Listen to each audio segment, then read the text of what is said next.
नमस्कार दोस्तों, education classes Ramu में आपका स्वागत करता हूं। दोस्तों, आज की वीडियो हमारा नंबर सिस्टम का पार्ट 2 है और इसमें हम एक मोस्ट इंपोर्टेंट टॉपिक जो नंबर सिस्टम का होता है, इकाई का अंक ज्ञात करने का सही तरीका, उसको उठाया हूं। यहाँ से हर एग्जाम में एक या दो क्वेश्चन बनते रहते हैं, तो काफी मोस्ट इंपोर्टेंट टॉपिक होता है ये नंबर सिस्टम का। तो वीडियो को बने रहिएगा अंत तक। वीडियो पसंद आए तो चैनल को लाइक शेयर सब्सक्राइब आप जरूर करिएगा। और एक चीज आपको बता दें कि शिक्षक भर्ती से रिलेटेड फ्री में नोट्स पीडीएफ आपको चाहिए तो लिंक वीडियो के डिस्क्रिप्शन में टेलीग्राम चैनल का दिया गया है, वहां से जाकर आप ले सकते हैं। वहां मैंने मैथ का भी नोट्स अपलोड किया हुआ हूं, तो वो भी जाकर आप ले सकते हैं टेलीग्राम चैनल से। तो चलिए दोस्त, अपने टॉपिक को स्टार्ट करते हैं। और इस टॉपिक को पढ़ाते वक्त मैं आपको 4 रूल बताऊंगा, 4 तरीका बताऊंगा। अगर वो 4 तरीका आप समझ लेते हैं तो इस टॉपिक से कोई भी क्वेश्चन बनता है कभी आपसे गलत ही होगा नहीं। तो चलिए स्टार्ट करते हैं। देखिए, ये जितने भी पॉइंट मैंने लिखा हुआ हूं, ये वाला जितने भी पॉइंट, ये सभी अंक है।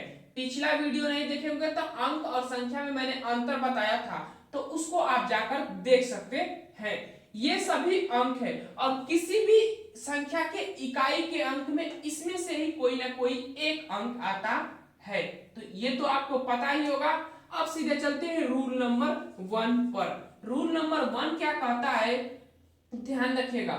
रूल नंबर 1 क्या कहता है कि किसी भी संख्या के इकाई के अंक में 0 हो, 1 हो और 5 हो और 6 हो।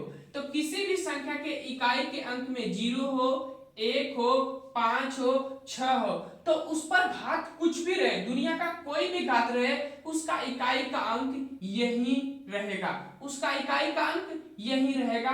इसमें से बदलाव नहीं होता है, इसमें कोई बदलाव नहीं होता है। तो इसमें से ये 2 अंक और हमने ये 2 अंक ले लिया हूं, तो 4 अंक इसमें से निकल गए। इस पर घात कुछ भी रहे, इकाई का अंक वही रहेगा, सेम रहेगा, कोई बदलाव नहीं होगा। जैसे अगर हम बात करें तो 25 पर घात 672 है। ठीक, अब इसके पूछेगा कि इकाई का अंक ज्ञात करें, तो इसका इकाई का अंक अगर हम बात करें तो इसका इकाई का अंक 5 ही होगा। अगर यहाँ पर 6 भी रहेगा ना, तो घात कुछ भी रहे, मैंने कहा ना कि घात कुछ भी रहे, इकाई का अंक सेम संख्या ही होती है। तो पहला रूल आपको समझ में आ गया होगा, आशा करता हूं।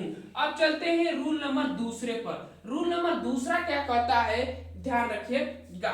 रूल नंबर दूसरा कहता है कि किसी भी संख्या के इकाई के अंक में 2 हो, 4 हो और 8 हो, तो अगर उसका घात, अब यहां कंडीशन बदल जाती है, अगर उसका घात 4 से भाग देने पर, 4 से भाग देने पर कट जाता है, कटने की कंडीशन में ध्यान रखिएगा, कट जाता है, तो उसका इकाई का अंक क्या होगा, तो उसका इकाई का अंक 6 होता है।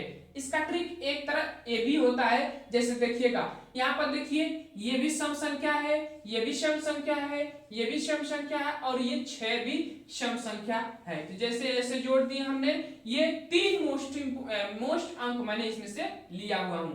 अब इनके इकाई के अंक में अगर ये होता है और उसका घात जो होता है वो 4 से कट जाता है, तो उसका जो इकाई का अंक होगा वो 6 होगा।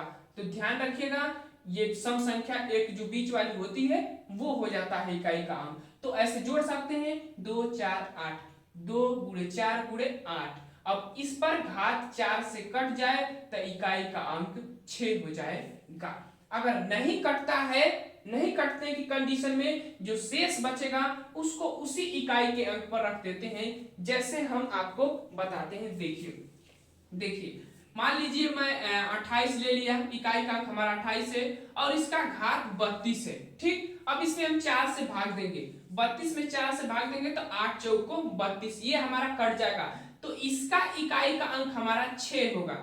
कट जाए की कंडीशन में यहाँ पर 2 भी हो सकता है, 4 भी हो सकता है और 8 भी हो सकता है। बस मतलब ये है कि 4 से भाग देने पर अगर कट जाता है तो इकाई का अंक हमारा 6 होगा। अगर नहीं कटेगा तब कंडीशन क्या होती है वो भी देख लीजिए। देखिए, अगर मैं यहाँ पर 32 के जगह पर 33 रख देता हूं, मान लीजिए 33 नहीं 34 भी रख देता हूं, चलिए 34 यहाँ पर रख देता हूं। अब हम 34 में 4 से भाग देंगे और 4 से भाग देने के बाद 8 चौक को 32, यानी शेष हमारा जो है 2 बचता है। शेष जो है 2 बच रहा है। तो उसी शेष को हम क्या करेंगे कि 8 पर रख देंगे और 8 गुणे हो जाएगा 8 बराबर 64 और हमारा इकाई का अंक जो होगा वो होगा क्या, तो 4 हमारा इकाई का अंक हो जाएगा। इकाई का अंक ये वाला हो जाएगा। तो भाग देने पर अगर शेष बचता है तो उसको इस पर रख देते हैं। तो ये रहा हमारा दूसरा रूल। मैं आशा करता हूं ये भी आपको समझ में आ गया होगा।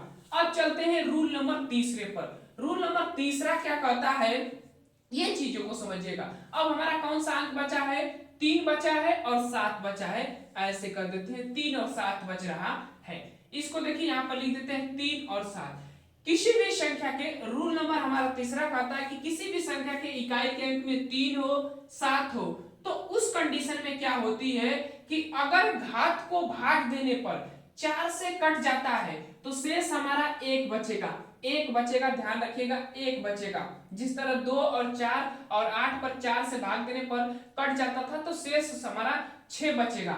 लेकिन अगर हमारा 3 और 7 पर घात 4 से जो घात दिया गया है वो 4 से कट जाए, जैसे मैं ले लेता हूं 38 और 38 पर हम घात रख देते हैं, 3 होना चाहिए ना लास्ट में, इकाई 33 ले लेता हूं और 3 और यहाँ पर देखिए हम 28 ले लेता हूं।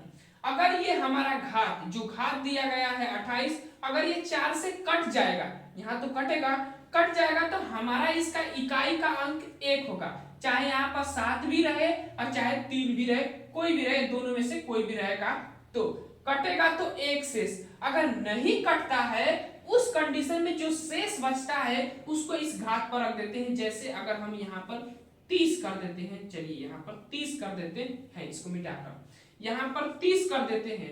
अब 30 में 4 से भाग देंगे तो हमारा शेष क्या बचेगा, 2 बचेगा। जब शेष 2 बचेगा तो हमें 3 पर 2 रख देंगे और तितली का 9, यानी कि हमारा इकाई का अंक जो है 9 हो जाएगा। शेष की कंडीशन में 4 याद रखिएगा, 4 सबसे मोस्ट इंपोर्टेंट अंक है, उसी से भाग दिया जाता है। तो आशा करता हूं कि रूल नंबर तीसरा भी आपको समझ में आ गया होगा। अब हमारा लास्ट अंक बचता है और वो है 9। तो 9 की कंडीशन में 2 चीजों को ध्यान में रखा जाता है। रूल नंबर चौथा है, ध्यान रखिएगा।